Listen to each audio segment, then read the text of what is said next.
এসো এসো বৌমা এসো। আরে আমার নাতি বাবু যে। বৌমা, পথে আসতে কোনো কষ্ট হয়নি তো?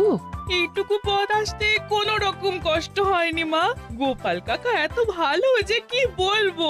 যাক যাক, গোপাল তাহলে আরো একবার আমার মান রাখলো। যতদিন গোপালের ধরে থাকবে তার প্রাণ, সে ততদিন মহারাজের রাখবে যে মান। হ্যাঁ মহারাজ, আমি থাকতে আপনি একদম চিন্তা করবেন না মহারাজ। বেশ বেশ বেশ। আমি তাহলে এখন আসি, কেমন? আরে আরে, কোথায় যাচ্ছ গোপাল? একেবারে মধ্যাহ্ন ভোজনটাও সেরে যাও। ও, ভোজনের ব্যবস্থা আছে? তাহলে তো থাকতেই হবে। ওই ভোজনের কথা শুনেই গোপালের জিভের ওজন বেড়ে গেল। তুমি থামো তো মন্ত্রী, আসলে আজ বিকেলেই আমাদের কুল গুরুদেব আসছেন। তোমরা সবাই থেকো, আজকেই নাতি বাবুর অন্নপ্রাশনের দিনটা স্থির করে নেব। এ তো বেশ ভালো কথা। বেশ তাহলে, বেশ ভালোই হলো। রোজ বাড়িতে খেতে খেতে জিভে একেবারে চড় পড়ে গিয়েছিল। বহুদিন পরে রাজবাড়ির পোলাও কোরমা খেয়ে পেট ভরাবো।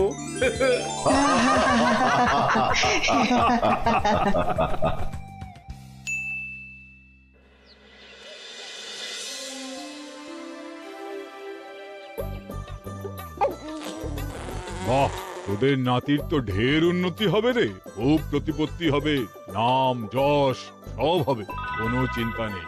গুরুদেব, নাতির শরীর স্বাস্থ্য ভালো থাকবে তো?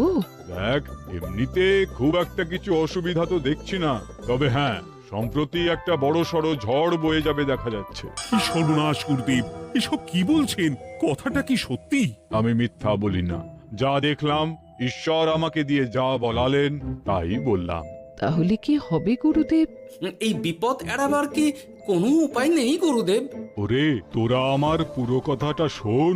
কথার মাঝেই যদি এত প্রশ্ন করতে থাকিস, তাহলে আমি কিভাবে আমার কথাটা শেষ করব? হ্যাঁ, ক্ষমা করুন গুরুদেব, আপনি বলুন বলুন।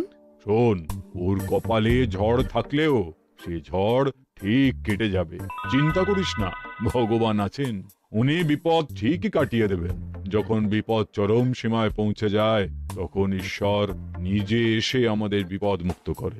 সত্যি গুরুদেব, ঈশ্বর নিজে আসেন? হ্যাঁ, নিজে আসেন। জয় গুরুদেবের জয়। গুরুদেব, এইবারে তাহলে আপনি একটা শুভ দিন বলে দিন।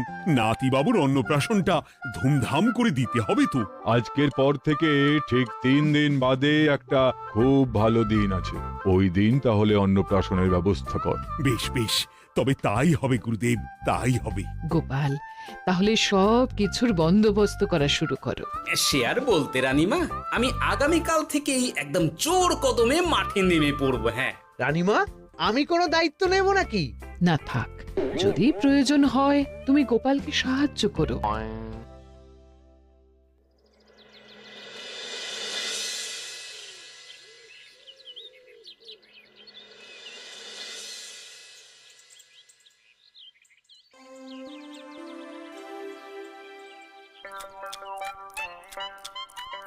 অপূর্ব হয়েছে রান্নাগুলো। সুযোগ পেয়েছে, একেবারে 3 দিনের খাওয়া খেয়ে নিচ্ছে। সুযোগ কি কেউ ছাড়ে মন্ত্রী মশাই? এই আপনি বলুন না, যখনই সুযোগ পান কোষাগার থেকে একেবারে থলি ভরে ভরে মোহর সরিয়ে। থাক, মুখ বন্ধ করো, আমার ঘাট হয়েছে বলাটা। তুমি বাবু মন প্রাণ ভরে খাও, কেমন? মহারাজ, এই রকম একটা খুশির দিনেও আপনার মুখে হাসি নেই কেন? আসলে নাতি বাবু তো আর 2-1 দিন পরেই চলে যাবে, সেই কারণেই তো মনটা বড্ড ভারাক্রান্ত হয়ে রয়েছে। তা তো ঠিকই, আমাদের ছেলেটা আসতে পারল না, যাও বা নাতি এলো, তাও তো এই কটা দিন কি আনন্দেই না কাটলো। আচ্ছা রানী, আমরা যদি আমাদের কাছে আরো কদিন নাতি বাবুকে রেখে দিই তাহলে কেমন হবে? মানে, বৌমাকে তো ফিরতেই হবে, বিদেশে আমাদের খোকার কত কাজ বলো তো। আরে বাবা, বৌমা না হয় ফিরে গেল, নাতি বাবু কদিন আমাদের কাছে থেকে গেলে কি এমন হবে? কিন্তু দেখো না বৌমা, আমাদেরও তো একটু ইচ্ছে হয় নাতিপুতিদের নিয়ে খেলবো, আদর করব, দেখো না। ঠিক আছে ঠিক আছে, আপনাদের কাছে আমার বাবু সোনাকে রাখতে আমার কোনো চিন্তাই নেই। ব্যাস, তাহলে তো মিটেই গেল। মহারাজ, নাতিবাবুকে কদিন এখানেই রেখে দিন, আমরা সবাই আছি, ঠিক কোলে পিঠে করে তাকে সামলে নেব। বাবা বাবা বাবা, গোপাল, তোমার সব দিকে কান খোলা থাকে তাই না? মহারাজ, আমি হলাম ভাঁড়, তাই মাটির ভাঁড়ের মুখটা যেমন খোলা থাকে তেমন আমার কানটাও সব সময় খোলা থাকে, বুঝলেন?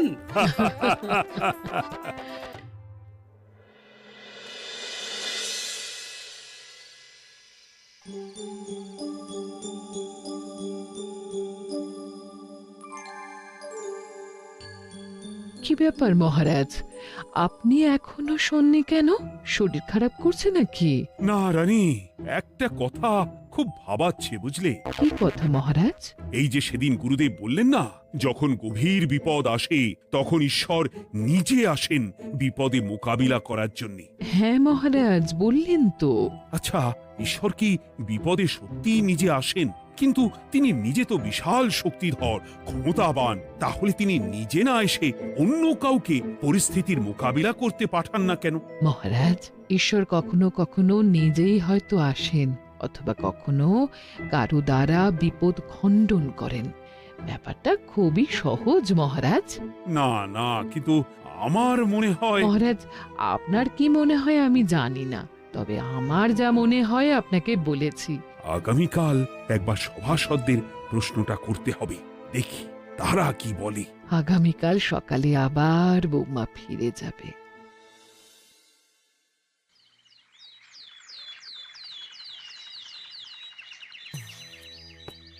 আমি তাহলে আসি। আমার সন্তানকে আপনাদের কাছে কদিনের জন্য রেখে গেলাম, ওকে খুব যত্নে সাবধানে রেখে দেবেন, কেমন? তুমি কোনো চিন্তা করো না মা, আমাদের নাতিবাবু একদম দুধে ভাতে থাকবে। কদিন একটু দেশের মাটিটা চিনে নিক, তারপর না হয় আবার বিদেশে পাড়ি দেবে। এই বলো সোনা।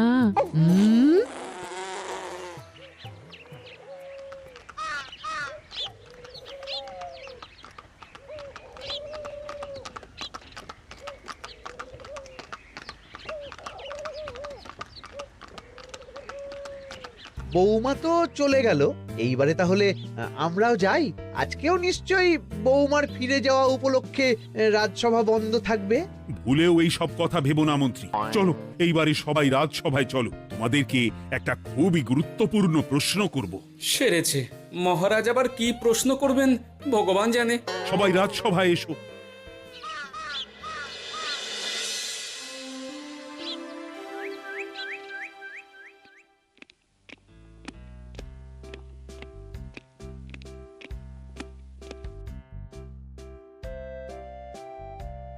আচ্ছা, তোমরা সকলে বলো তো, ঈশ্বর কি সত্যি বিপদ খণ্ডনে এই ধরাধামে অবতীর্ণ হন? আচ্ছা, তাই যদি হয় তাহলে ঈশ্বর নিজে না এসে তার প্রতিনিধি হিসেবে অন্য কাউকে বিপদ খণ্ডন করতে পাঠান না কেন? হ্যাঁ হ্যাঁ, ঠিকই তো। কেন কেন, ঈশ্বর তো মহাশক্তিধর, উনি চাইলেই যা খুশি তাই করতে পারেন। মহারাজ, আমাদের যেমন ইচ্ছে হলে আমরা খাই দাই ঘুমাই ঘুরে বেড়াই, ঠিক সেই রকম ঈশ্বরেরও ইচ্ছা হয় নিজে নেমে এসে জগতের কল্যাণ করার। না না না, আমি কিন্তু আমার প্রশ্নের যথাযথ উত্তর পেলাম না। এই গোপাল, তুমি কিছু বলো না, একদম মুখে কুলুপ দিয়ে বসে আছো কেন? হ্যাঁ, না মহারাজ, মুখে কুলুপ দিয়ে নেই, আসলে খিদেতে পেটে ছুঁচো দৌড় দিচ্ছে। বেশি কথা বললে খাটনি হবে, আরো খিদে বাড়বে, তাই চুপ করে আছি আর কি। ইস, শুধু খাওয়া আর খাওয়া, সব সময় শুধু খাওয়ার চিন্তা। গোপাল, ছি, লজ্জা করে না? এমন একটা গুরুত্বপূর্ণ সময়ে তুমি আমার প্রশ্নের উত্তর না দিয়ে মনে মনে খাবারের কথা ভাবছো। আসলে মহারাজ, ওই না খেলে যে মাথাটা কাজ করে না, পেটে খিদে মুখে লাজ, এমন করলে তো মগজটাই পুরো ঘেঁটে ঘ হয়ে যাবে মহারাজ। বেটাকে তাড়িয়ে দিন। যাও যাও গোপাল, আমার রাজসভা থেকে এক্ষুনি বিদে হও দেখি। যাও যাও, তুমি যাও। যার সব সময় শুধু খাওয়ার চিন্তা, এমন পেটুককে সভায় রেখে আমার কোনো কাজ নেই। কিন্তু মহারাজ। চুপ, একদম চুপ। তুমি যাও গোপাল, যাও। যদি কোনোদিনও উত্তর খুঁজে পাও তবেই আবার এই সভায় তোমার মুখ দেখিও।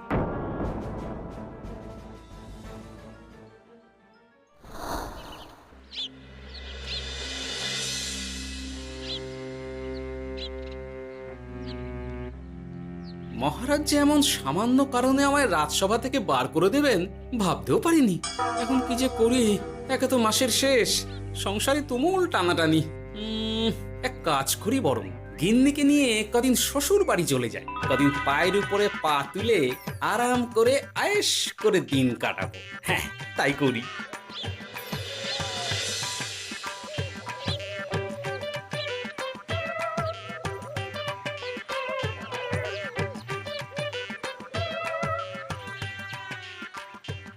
গিন্নি, ও গিন্নি,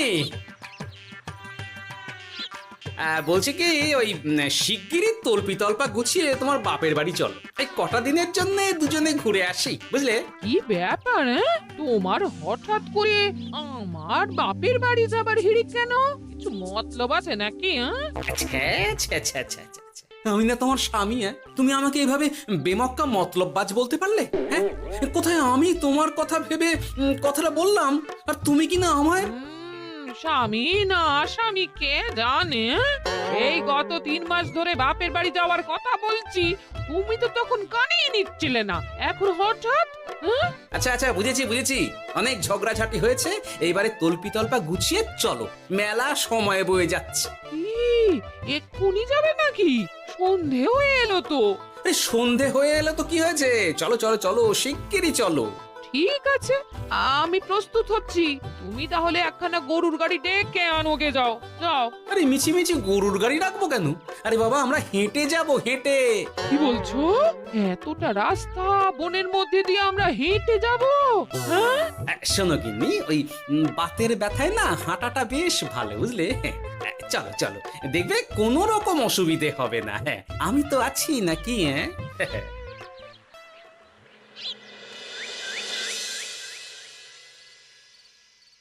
বাবা, বনটা বেশ ঘন। বলি, এই সময়ে এই বনের মধ্যে দিয়ে কেউ হেঁটে যায়? মেলা গজগজ না করে চুপচাপ এসো দেখি। ও মা গো, বাবা গো, কি লাগাটাই না লাগলো গো।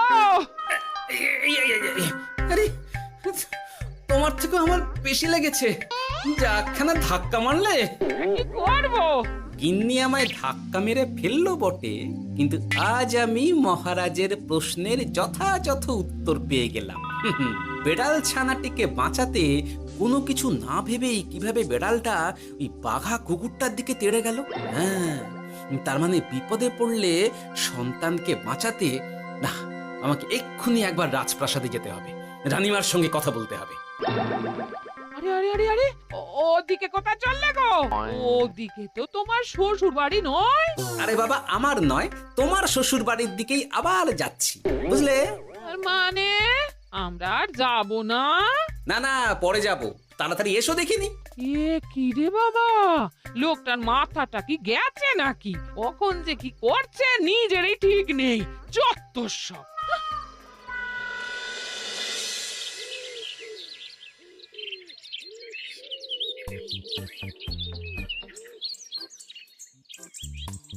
আরে গোপাল দাদা, তুমি এখন কি ব্যাপার গো?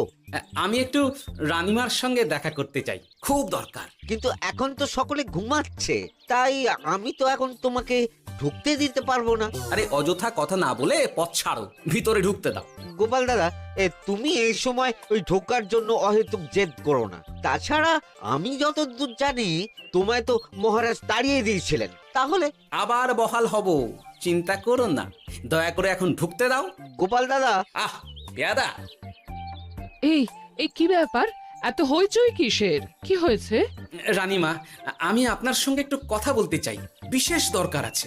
এসো, ভেতরে এসো। তাহলে মহারাজকে তোমার পরিকল্পনা মতো বাইরে নিয়ে যেতে পারলেই উনি ওনার প্রশ্নের উপযুক্ত জবাব পেয়ে যাবেন, বলছো? সে ব্যাপারে আপনি 100% নিশ্চিত থাকুন রানীমা। এখন আপনি শুধু আমার পরিকল্পনা অনুযায়ী মহারাজকে নৌকা বিহারে যেতে রাজি করান, তারপর কি হয় সেটা আপনি নিজেই সচক্ষে প্রমাণ পেয়ে যাবেন। তোমার উপরে আমার অগাধ আস্থা গোপাল। ঠিক আছে, তুমি যেমনটা বললে ঠিক ওইভাবেই আমি নৌকা বিহারের ব্যবস্থা করছি। রানীমা, দেখবেন এই পরিকল্পনাটা যাতে কোনোভাবেই পাঁচকান না হয়, তাহলে কিন্তু সব ভেস্তে যাবে। নিশ্চিন্তে থাকো গোপাল, কিচ্ছু হবে না, নিশ্চিন্তে থাকো।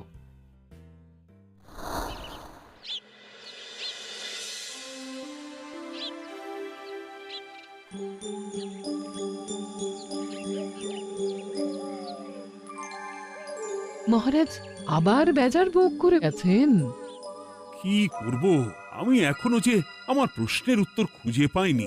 এইভাবে আপনি আর কতদিন মুখ ভার করে বসে থাকবেন শুনি?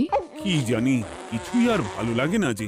বলছি শুনুন না মহারাজ, নাতিকে নিয়ে চলুন না, আমরা একটু নৌকা বিহারে যাই, তাহলে ওরও ভালো লাগবে আর আপনার মনটাও বেশ অন্যরকম হবে। ঠিক আছে, তাহলে চলো একটু নৌকা বিহার করে আসি।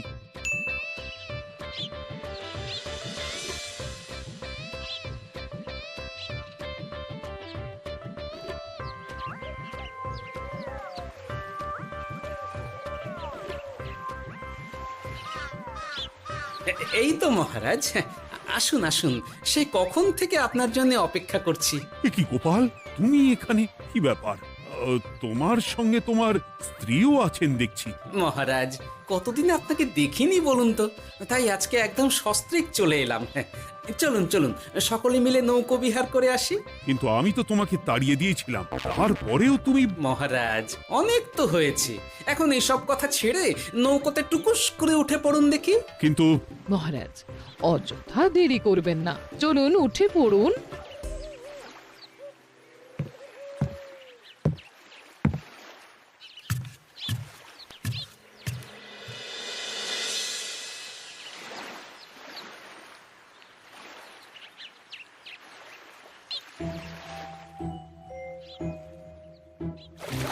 এ কি?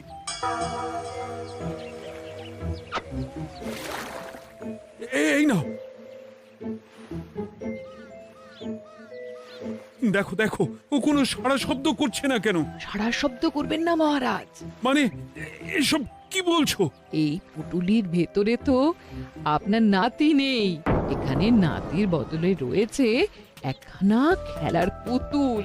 এসব কি বলছো তুমি? এইটা যদি পুতুলি হয় তাহলে আমার নাতি বাবু কোথায়? হ্যাঁ, আপনার নাতি এইখানে একদম সুরক্ষিত অবস্থাতেই আছে। যাক বাবা, আমি যে কি ভয় পেয়ে গেছিলাম তার কি বলবো।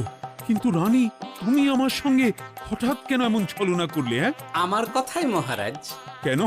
আসলে আমি আপনাকে এই ঘটনার মধ্যে দিয়ে আপনার প্রশ্নের আসল উত্তরখানা দিতে চেয়েছিলাম, তাই। গোপাল, কি বলতে চাইছো একটু খুলে বলো তো।